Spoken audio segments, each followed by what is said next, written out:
But welcome to our webinar on working with vulnerable volunteers in response to COVID-19 and the restrictions on vulnerable people and working in close proximity to others.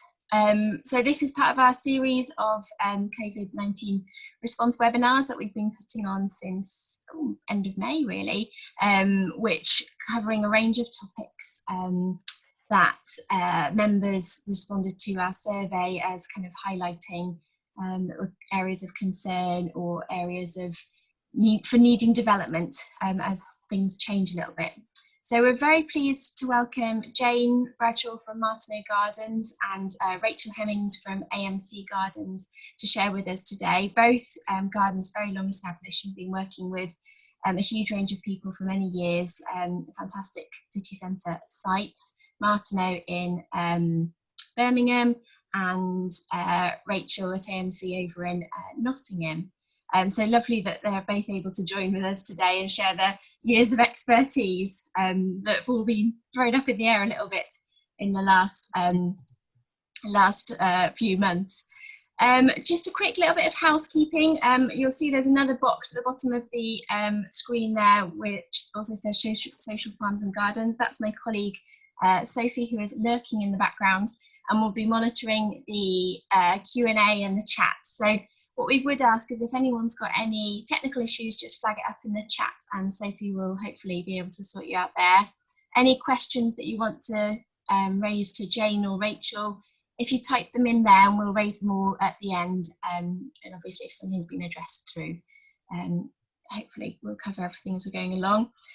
We are recording the session, but all of the participants are on mute and we can't see your video. So the recording will be available on our YouTube channel at the end after this, probably early tomorrow morning. But we won't be able to see any of the delegates, the people who are attending, just the speakers, just what you can see on your screen there. Don't think there was anything else I really wanted to raise just at the moment. We'll talk about the other upcoming sessions as we're towards the end. Just finally to say, if you do accidentally log out of the webinar, then you can get back in by using the same link. So that should all work fine. So I'm going to pass over to Jane, who's going to start. I think Jane we'll be sharing a bit of her screen. I've got a video also to show, so there might be a couple of pauses as we just switch machines, but over to you, Jane. Thank you very much. Hi. Nice to be with you all. I've been working at Martineau Gardens for probably about 10 years as a volunteer, and I've now ended up in the office, and I'm not quite sure why that is, but a lot of time went in the office. Mostly managing the heritage culture programme and looking after our volunteers. For those of you who don't know us, we've been a community garden for maybe over 20 years now. There used to be an environmental studies centre on site run by Birmingham City Council, and that was closed down. And luckily a group of very determined staff and locals decided that closing down wasn't an option, and they just carried on gardening, and we've been here ever since. Got a very short video just to give you a bit of a flavour of what we are, so you've got some sort of context. It was made a couple of years ago, so it is a bit out of date. We've got a new director and things like that, and it was made in a bid for some funding, but it just gives you a bit of a flavour of what we look like and who we are, if we could share that first.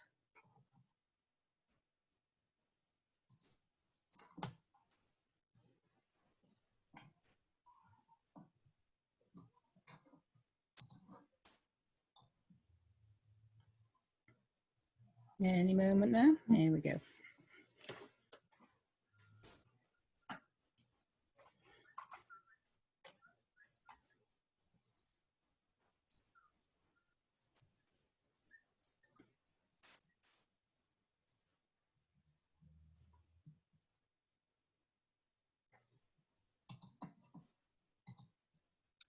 We might need to come back to that, Jane. Okay, not to worry. Just let it load fully and then we'll come in. Okie doke. So the garden started as a community garden over 20 years ago, but then we've been running a therapeutic horticulture programme for probably 15 years now. And our volunteers are people on the therapeutic horticulture programme. They're all self-referred, or they're mainly self-referred. And many people have got mental health issues, they might have brain injuries, they might be living with dementia or on autistic spectrum, all sorts of different ranges of special needs for different people. And they maintain the gardens, which is then free for entry for members of the public 6 days a week. On Fridays, it's just for women, so women volunteers in on Friday. And they grow fruit and veg, which we sell or make jam out of, and they propagate plants for sale. Under normal circumstances, we'd be supporting about 80 volunteers on the TH programme each year, and they probably donate in excess of 6,000 hours of their time to the gardens. The gardens is quite big. We're 2.5 acres, and we've got lots of different areas in the gardens, from the veg gardens and rose gardens and play area and woodlands and ponds and wildlife areas. So there's lots of different work going on all the time.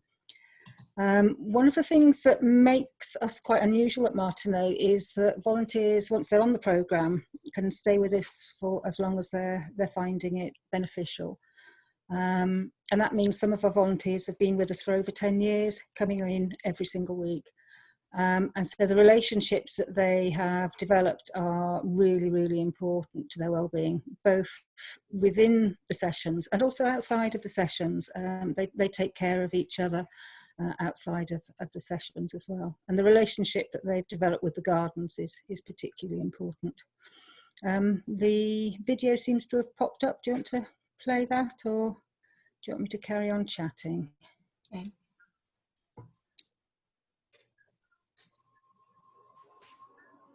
No, it doesn't seem to be. I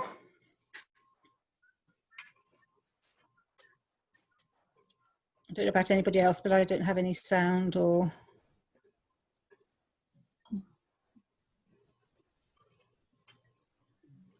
No, I think carry on, Jane. Okie doke. So when lockdown happened, it was all really pretty sudden and pretty shocking, and it felt quite brutal at the time, actually.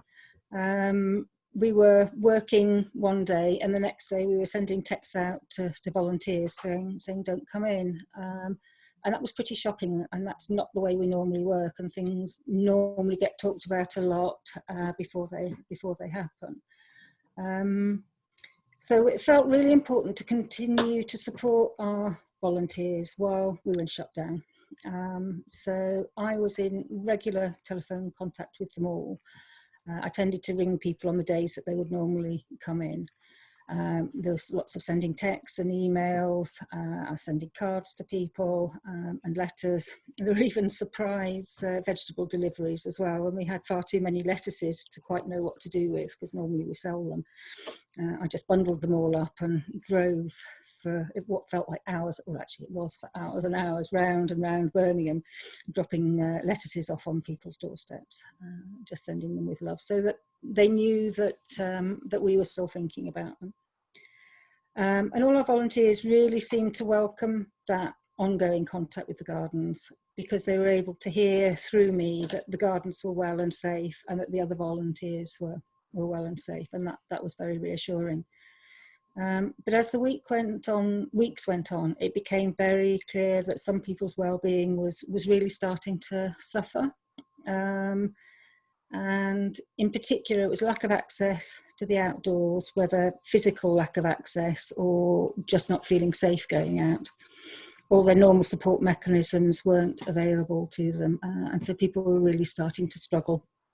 And that didn't feel okay, and it didn't feel as if just me chatting to them on the phone was enough.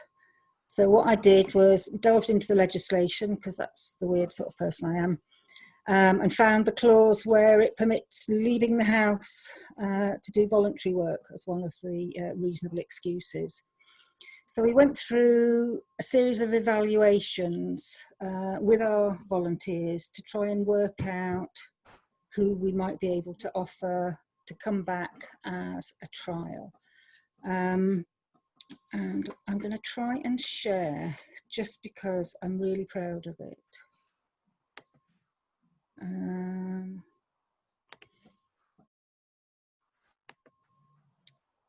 The flowchart that we use, I hope you can see that.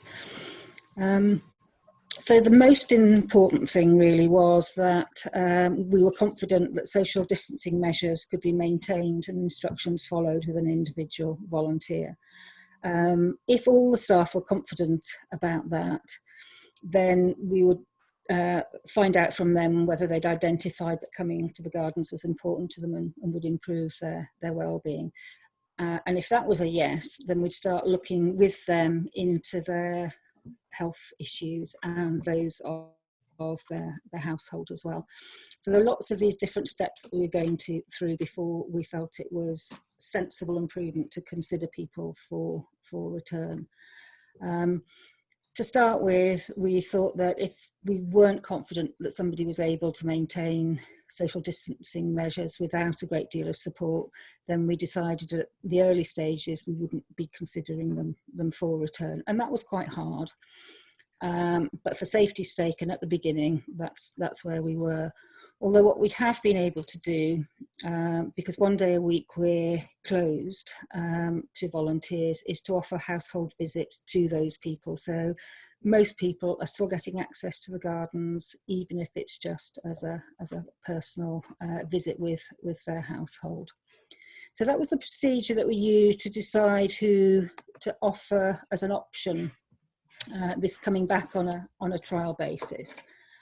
And before any of that was put into place, we had to do a very detailed risk assessment. And the risk assessment, while risk assessments are not exciting, it's been absolutely crucial. And we looked at it in great detail, almost from the volunteers leaving their houses and how they would get to us, to getting through the front door, and everything that would happen within a day with them volunteering with us in the garden. And look at whether there was any risk of direct transmission between individuals or indirect transmission of COVID via surfaces. And so we did a risk assessment that made quite a lot of changes to the way that we've worked. And so that all our working, if possible, is now outdoors. And we've been very lucky with the weather.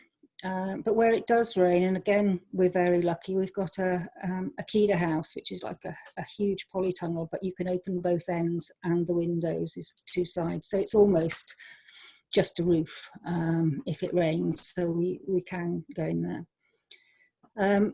We used to have everybody coming into the volunteers room, making cups of tea and coffee for themselves, sitting down and chatting. All that's had to stop now. We have one member of staff who's on tea and coffee making, and they would make individuals drinks, bring them out. Everybody has the same mugs and all that sort of palaver. All the volunteers have their own individual pairs of gloves, which have to be worn in order to use any of the tools. We do sanitising between sessions, lots of extra cleaning on site with hand gel and masks available. We produced a travel letter so that anybody who got stopped, it would identify that they were coming to volunteer, and this was the legislation under which that was okay. And I think that helped people feel secure that it was all right to come out. We did consider having volunteers, because normally they would come in and share lunch together or be together for lunchtime, and we did consider not doing that and just having them in for a session and then leaving, then lunchtime, and then the new volunteers coming in. But actually the social side of it is so important that we decided to keep that going and just make it work.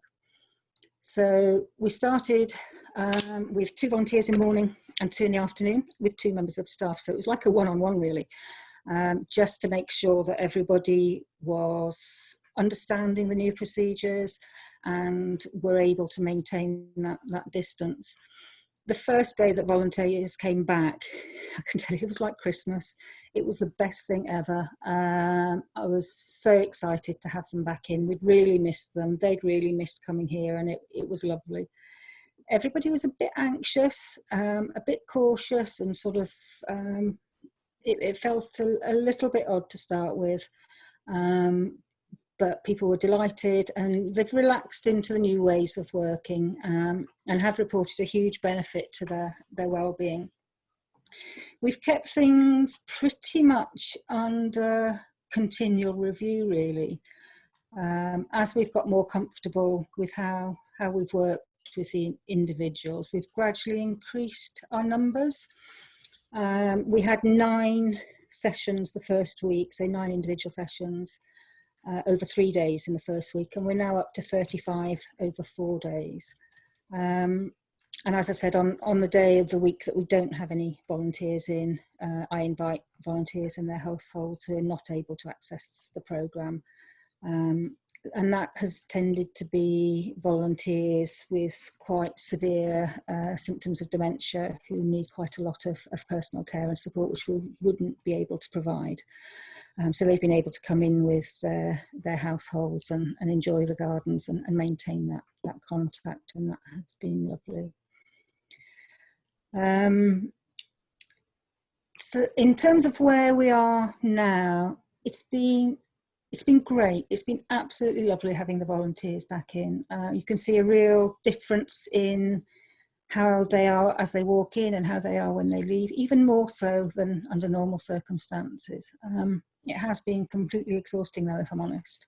Most of our staff are furloughed, and there are just a few of us trying to keep a smaller show on the road at the moment. We're starting to look at some of the volunteers who need more support, probably one-to-one support, but without physical contact. So we would be able to keep 2 meters distance from them, but we'd be able to sort of like stick with them during the day.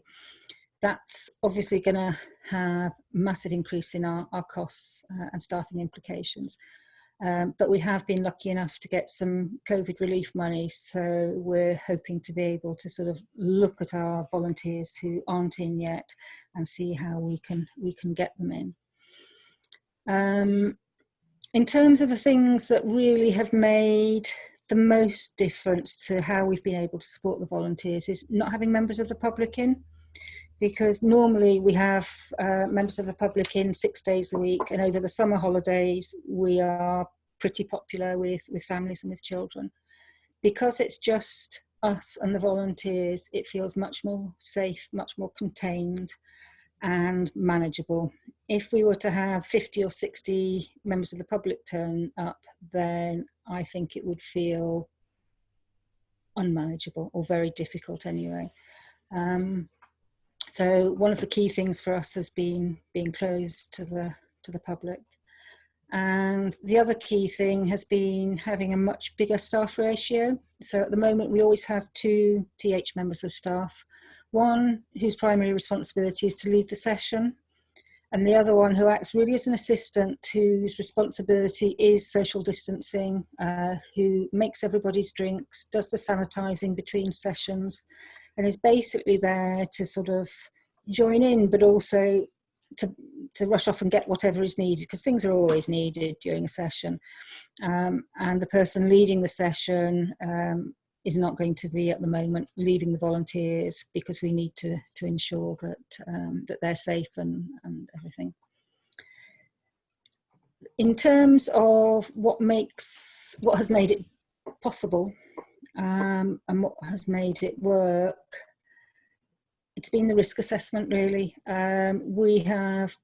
It feels like the importance of knowing your volunteers well has been very key, and knowing how the organisation works in minute detail. So as I said, we started from the beginning for people getting to us. And one of the key issues has been, how do we actually get them in through the gate? Normally the gates are open and volunteers just walk in, but they can't be open at the moment because otherwise the public flood in, and that's giving us issues. So we did have a member of staff there to let people in, so there was only one person handling the gate. But then if you got to a situation where somebody didn't turn up, you'd have a member of staff hanging around by the gate all day, which wasn't great. And then we had it locked, and people would ring, but then volunteers might turn up without a phone or unable to use the phone. So we had all sorts of issues with the gate. So it's starting from them coming in through the gate. The first thing they do when they come in is wash their hands. Normally they'd make themselves a cup of tea, so somebody else makes a cup of tea. Where they sit, where they socialise to start with, how the tools are collected. It's just walking through every moment of the day and looking at where the risks are for transmission, and how we can reduce that risk. The only thing we haven't quite got on top of yet is we've just had delivered a no-touch thermometer, which somebody wanted us to do temperature recordings, and I'm not quite sure how we're going to actually physically do the recordings and record them, but that's a work in progress at the moment. But basically, it's working well at the moment. We've got a limited number of people in. We're hoping to expand it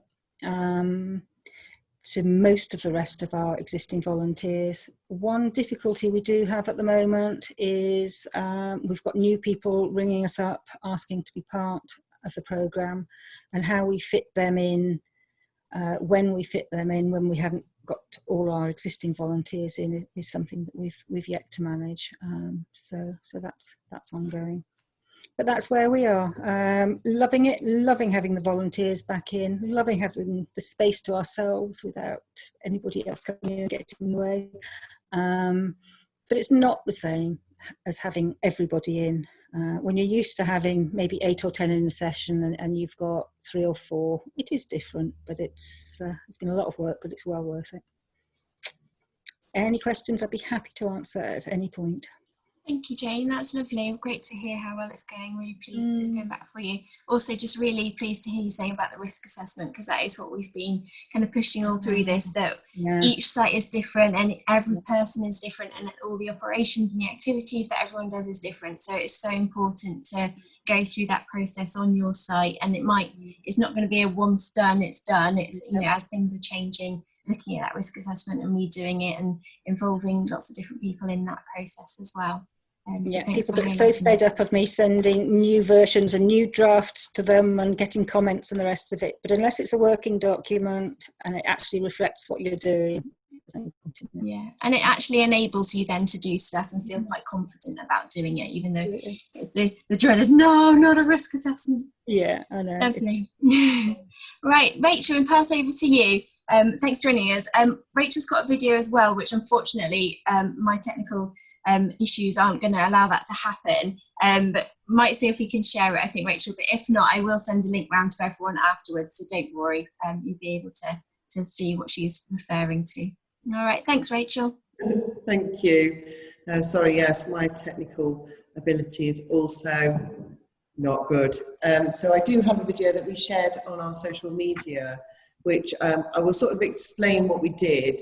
But let me just tell you who I am. I'm Rachel Hemmings. I'm a community gardener, one of the community gardeners here at the Meadows, Arkwright Meadows Community Gardens.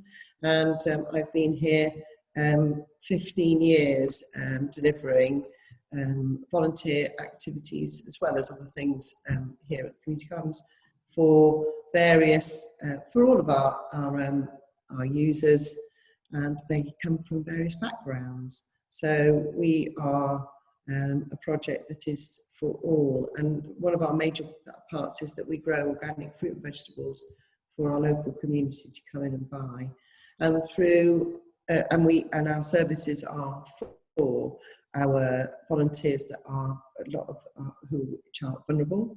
So we have 52 volunteers on our books, and they range from management committee all the way down to gardeners, those who bake cakes for us, to everything else in between. But our garden team of volunteers are, I think they're 30 strong, and they are from all backgrounds. They are young people who can't go to school. They are older gentlemen that are kind of never worked. They are people who have struggled with their mental health, have had various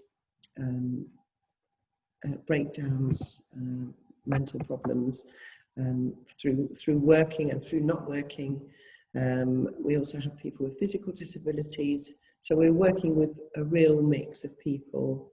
And I think through all of the COVID stuff is that, again, as Jane said, when the call came that we needed to shut, it was a time of general panic amongst our volunteers, because really we are the only place that they access on a weekly basis and on a regular basis.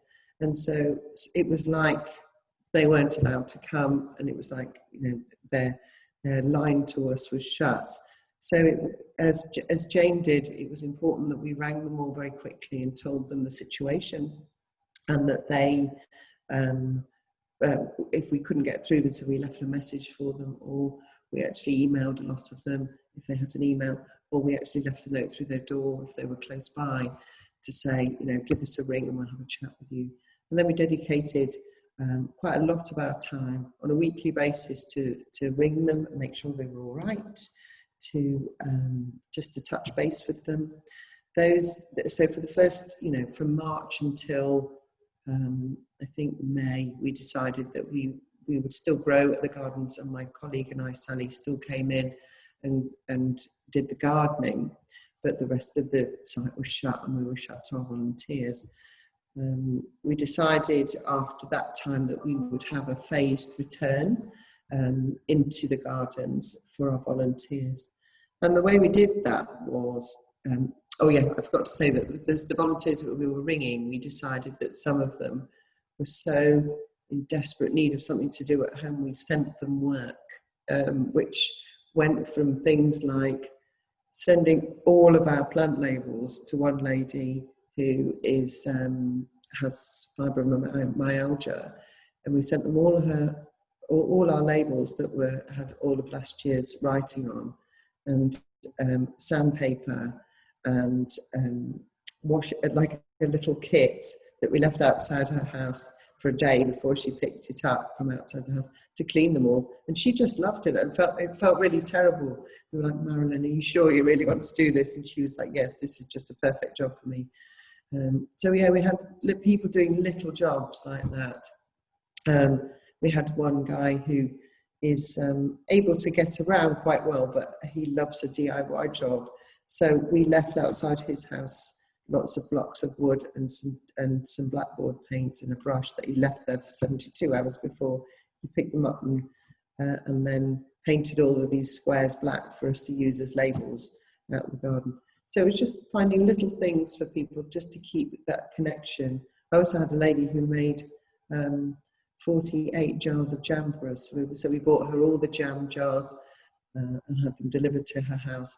We left the fruit outside her house, bought the sugar for her, and she made all of our jam for this year to sell, which is brilliant. So yeah, those were the sort of little connection jobs we got people to do whilst we were sort of in full lockdown. Then we decided that after government guidelines and help from Social Farms and Gardens with our risk assessments, that we could bring in 2 volunteers into each session. So we have 6 sessions a week, and they're 2-hour slots. And they are, so we decided that Sally and myself, who are gardeners, that we could have 2 in at a time in pairs. And unfortunately, we had to, which was hard work, but we had to categorise our volunteers into those that could not come in because of they couldn't come in because of shielding. Then there were those who were vulnerable and needed a worker with them, and then there were those who were vulnerable but could get here if we ordered them a taxi or get here by foot. So we sort of had to categorise our volunteers and then work out for our 6 sessions a week who could come in, so we could offer 12 slots, and also who would get on. So we paired people up, and we tried it for the first 2 weeks to get the right combination of pairs together. And after our first 2 weeks, we realised that we had a few issues. We didn't realise that 2 people had been in love and fallen out of love, and we didn't realise, so we had to swap them in and out with other people. So we had that working until government guidelines said that we could open.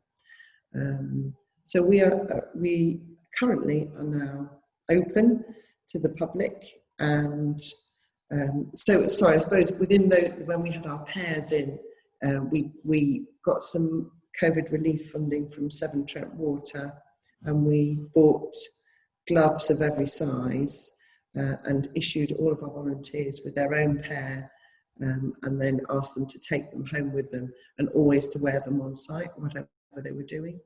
And just like Jane's group, we also have myself or Sally making a tea for them, and them having their own mug, and all the tea cups then going into the dishwasher at the end of the day, and having quite a strict cleaning for the site. No one's allowed in any of our buildings, and that's been throughout and is still so for the site. So we've got no one in our main building, no one in our polytunnel, no one in our Tandor building, or using any of the play equipment on site. Only staff and named volunteers can go into the polytunnel. When it's inclement weather, we say to people that we can have 4 people in the polytunnel. It's a very large polytunnel, so we do have room for them, and we have the doors open. And yeah, so that's worked so far. How that works within the winter is that something for reassessment on our risk assessment as we go along. So it may change, we'll see. These things, you have to sort of try them and then see if they work, and then reassess how against the government guidelines we can work it, basically.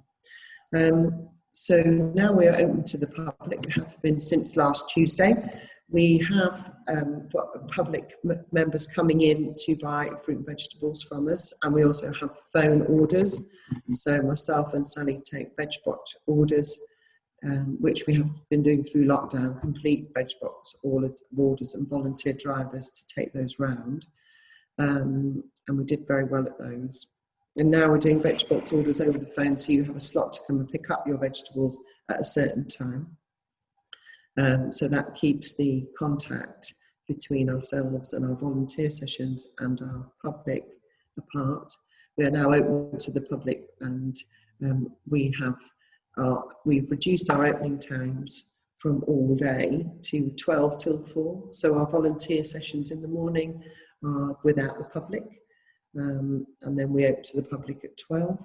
And the session in the afternoon, our volunteers are sort of handpicked to be able to be away from the public, or they're given jobs basically down the garden and spread out down the garden, whilst our public are only allowed to come onto our grassed areas and sit and wait for the vegetables. If our staff, one of us staff is with the volunteers, the other one is picking with for our customers. We ask them to do contactless payments. So we have an iZettle machine now.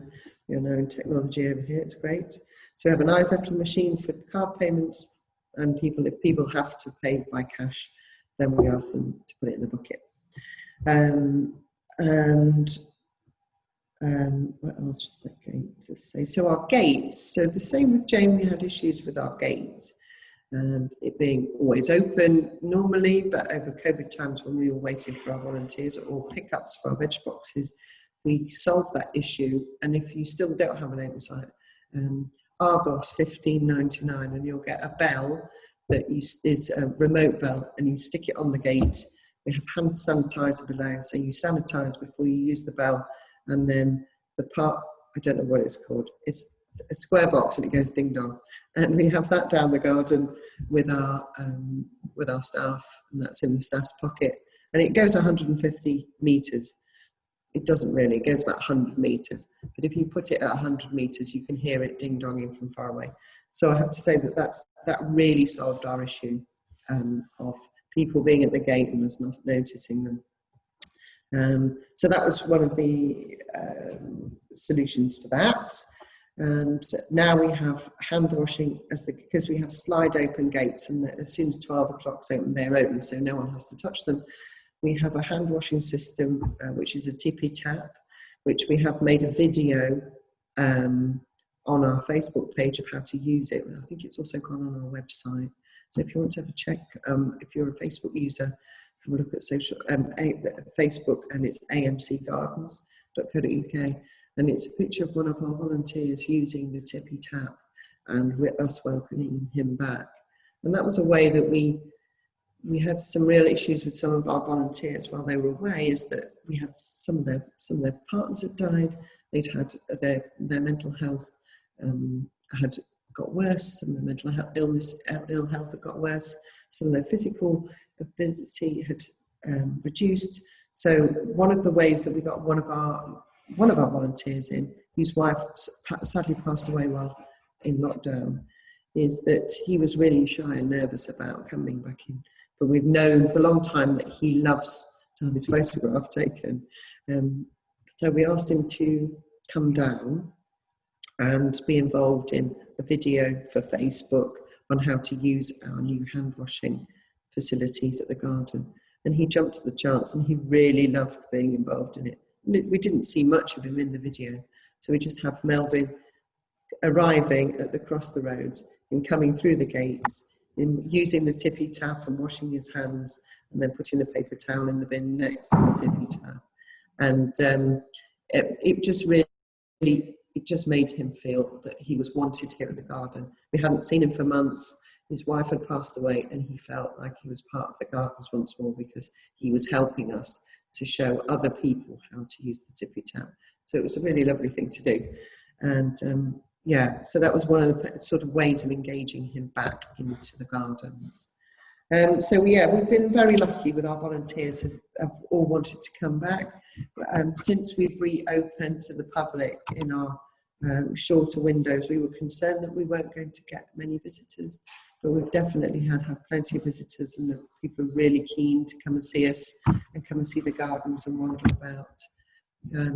It's all about reassurance, and it's all about social distancing, and the ease of our garden is a place where you can come, and it's free to walk around in nature and feel safe. You're not near anybody, and we have a system where if we have no more than 4 groups of people in the garden, we just keep a tally of how many are in, and then ask people if it's busy that they hang about outside or come back later. So we're quite lucky to be able to do that. So yes, I think that's covered most things. Obviously, I'm happy to answer questions. I've probably forgotten many things. So ask away. Thanks ever so much, Rachel. That's really lovely, and really lovely to hear about those kind of quite resource heavy, I suppose, but actually great ways that you can engage with individuals on a one-to-one level during lockdown and afterwards. We haven't got any questions come through just yet, so any of the people listening in and have any questions that hasn't been answered already, then please do ping them using the Q&A function that you should be able to see on your screen. I had a question, if that's okay, for both of you, if that's all right. Because one of the things, obviously, you've both mentioned is around kind of assessing whether people were able to come in. And how do you speak to those people who are particularly vulnerable, who you maybe know would benefit most from being able to come back to your gardens, but it just isn't safe for them to do so, and particularly if they really do want to come back? How have you kind of been dealing with that in terms of kind of sharing that information and keeping in touch with people to just to reassure them that they're not being isolated even more, but also maintaining that safety for others and yourselves? I don't know if Jane, you want to go first? Or you're on mute, Jane.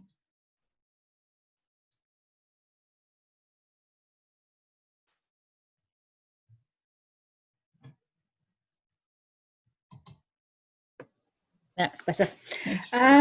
That's for us has been a difficulty in that some of our most vulnerable people we felt least able to support well, and so we've done that in a number of ways. Keeping a lot of contact over the phone has helped.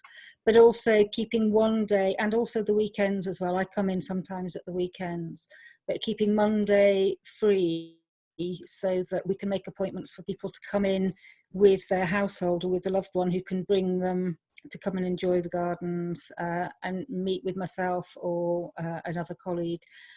So they can come and spend time here and see what's going on. They won't be being part of the programme and working alongside their colleagues, but they are maintaining that connection, and that's been really, really important for a number of people.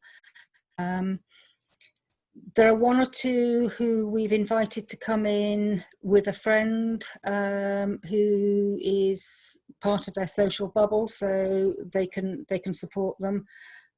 But mostly we've invited people to come in under their own time, their own steam when suits them, and keep the gardens available for them in that way. Thanks, Jane. We, in a similar vein, we've been in contact with people over the phone. So on a weekly basis, we've rung all of our volunteers in full lockdown. We do have a couple who have struggled to come out of shielding, but we've reassured them by getting them to come, firstly for a cup of tea with one of us and no one else being on the site on that day, just to get through the gate, just to make sure that we haven't grown horns while they've been away. And I think that's the thing. It is actually just that getting through the gate, through the door thing with a lot of people, is that they've just forgotten how that works and how that is. I only have 2 volunteers who are very high need, that have workers with them that have not returned to the site, and that's because over lockdown things have got predominantly worse for their mental health, and we felt that it's been unsafe for others who are vulnerable, then also have to go through COVID, that they can't be with them because they have various outbursts or something like that. So we've asked them not to come back at the time being, but asked the workers to take phone calls from us and keep an update with the worker over what's happening at the garden, so they can share that. Thanks, Rachel. Just add this one other thing that I'd forgotten that we did. We've got a number of volunteers who are in secure units. And so over lockdown, when I was talking to them on the phone, 23.5 hours a day we were stuck inside. They only got to sort of like walk around the car park for half an hour a day, and were going completely stir crazy. So I put a lot of pressure going further and further up the sort of scales of power in the system, and saying, look, we really need these volunteers back, and we managed to spring them out, so they come for a day a week now, which is incredible. Really, really great to see them. Great. We've had a few questions come through while you've been answering that one. Thank you. I think Sophie's going to be kind of digesting these and leading off on these. So. Sure. Yeah, sorry I haven't shared my video. I'm just a little bit nervous about my connection, but I am here. So yeah, I'm going to start with a question that we've had in from Sam. Just sort of talking about the fact that they have a number of service users, mostly who are adults with learning difficulties, and also volunteers who kind of come from the wider community. Many of the volunteers are over 70, and they have a number of people that would have been coming that have underlying health issues, clients with heart problems or respiratory issues. And because of the risk, they've not had any volunteers who would be classed as vulnerable coming to the garden since March. And are finding, understandably, that that's really limited how much work that they can get done on the site. So the question is, and I think, Jane, your spreadsheet showed that, yes, you had done this. Have you differentiated on the basis of age as per the government guideline? And just have you experienced that? Have you had to kind of write off bits of the garden this year because of the kind of the lack of volunteers? Jane, I don't know if you want to go first. Yes, it was very much part of our sort of that flow chart in terms of working out whether we would invite them back. Anybody who was shielding, or so that would have been all the over 70s or had particular health conditions. The shielding was always a guideline, and people were able to, and we made it very clear that they needed to have discussions with their families, with the doctors if appropriate, and if they wanted to come back, then that was okay, and they have done. So they came back slowly for short visits to start with, but they felt confident in the measures that are in place, that they're happy to continue. There's one or two who haven't come back yet, and it's not just the people, I would say, who are technically vulnerable as in their age or health conditions. There's some younger people who are too anxious to come out yet, but they will do in time. Yeah, similar for us, really. And have you had to kind of shut down some of your areas? Have you been limited in what you can actually achieve with fewer people around? Yeah, well, we have some volunteer. Well, I have one particular volunteer who is 75, and he is our mowing man. He mows. He loves to mow. So I rang him up and said, "Look, Melvin, I don't know what we're going to do about the mowing." And I actually talked to him on a weekly basis about mowing, and rang him up, and we decided that some of it would become a meadow with his permission, and that we now have paths mowed in a lot of our grass, which actually we prefer. And Melvin's not that keen because he is back now. But yeah, so he is slowly mowing it all, but he's really got his work cut out because it is actually waist height in some places. But it's just been somewhere for wildlife to be a home for the wildlife this year, really. So we have had to shut off some bits, but it's actually benefited the gardens. We found it slightly different in that actually we've got an awful lot more gardening done. When it's just been a couple of us in really working at the garden. So we've managed to get to some areas that haven't been touched for a while. And also I wrote my family to come in every Sunday and work all day on Sunday. So between us, we've kept it going because it felt really important part of the work we were doing for the volunteers, that the gardens felt held and safe while they were away. So when they came back, they could see that it was okay, that they'd been looked after, and nothing had, some things had changed, but nothing had got much worse. Let's say it that way. So, but yeah, mowing was something that we had to buy a new mower. It died the first time I tried to use it. So. Anyway, we've got a nice new mower. Okay, thanks guys. Rachel, we had a question about Tippy Tap that you were talking about, and I know I think Tippy Taps have had like a resurgence during lockdown because we've talked about them on pretty much all of the webinars that I've been on. But is it something that you purchased or that you built? And where did you find the instructions, or where did you source it? We built it from bits that we had.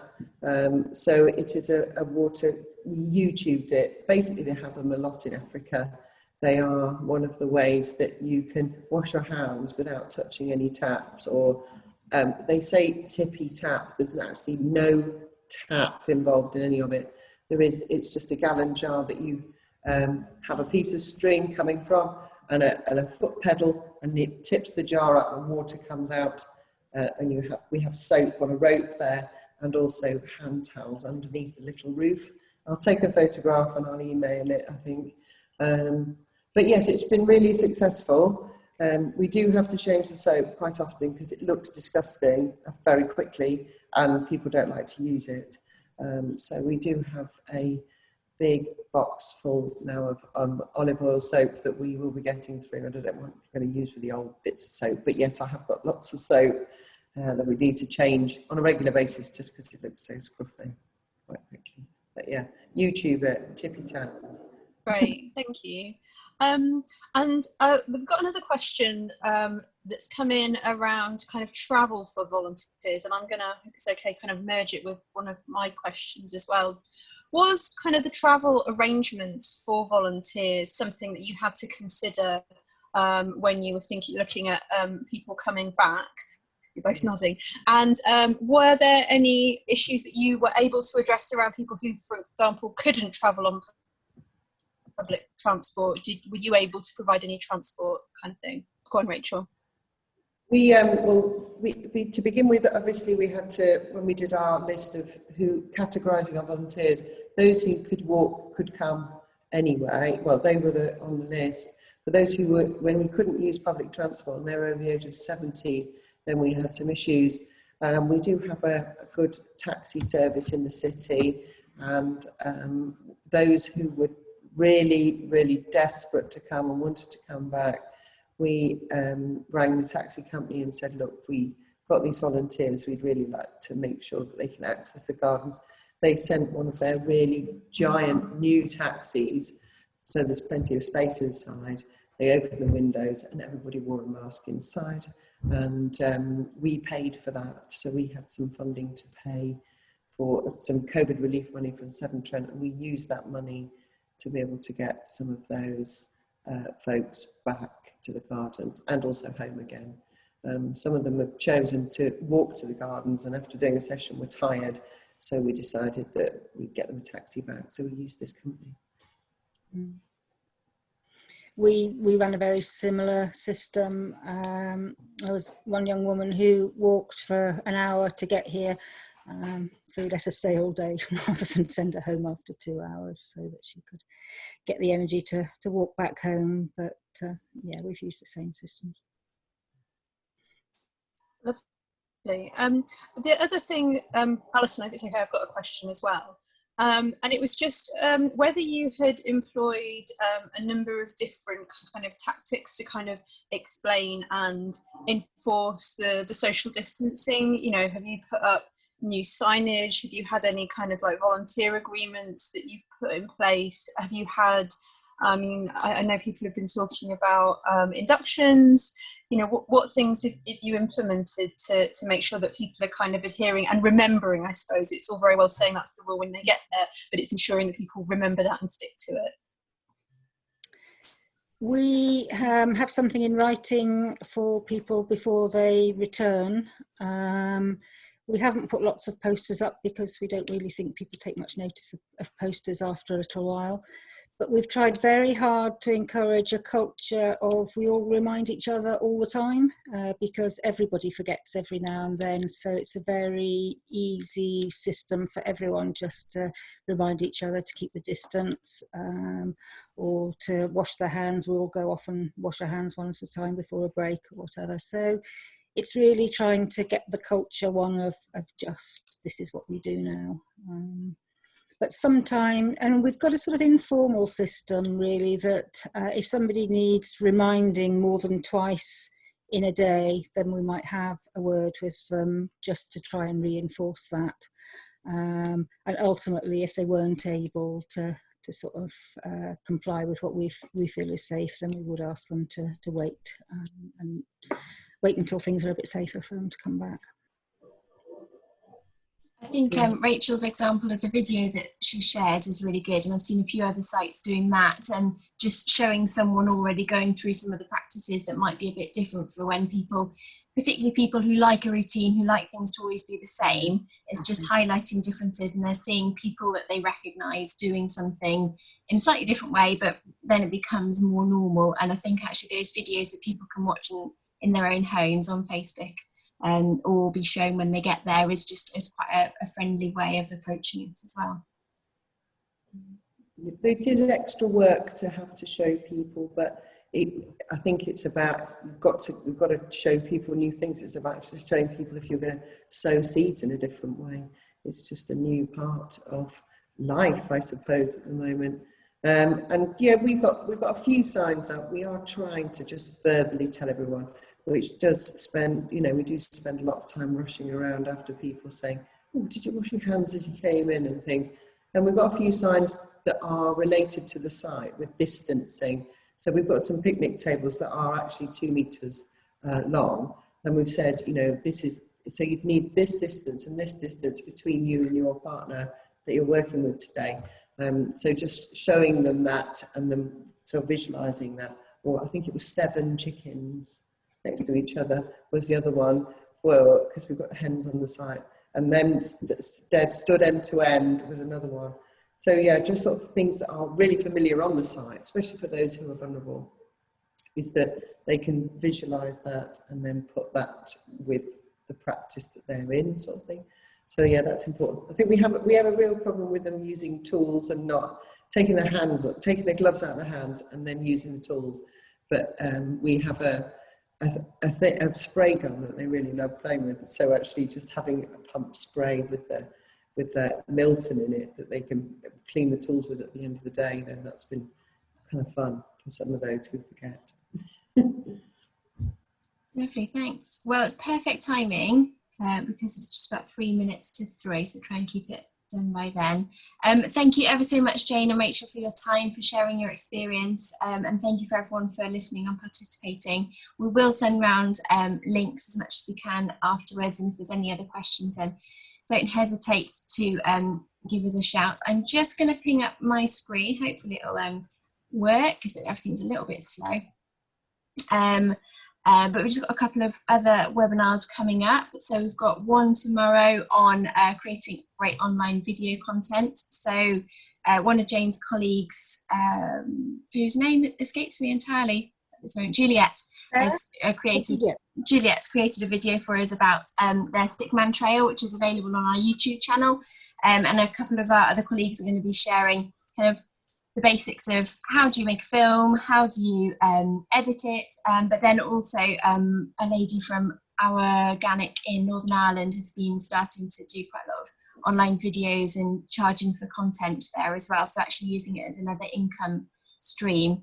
So that will be tomorrow afternoon at 2 p.m. And then the following Wednesday, we've got another session, welcoming diversity in social farms and gardens. So really looking at if there's any kind of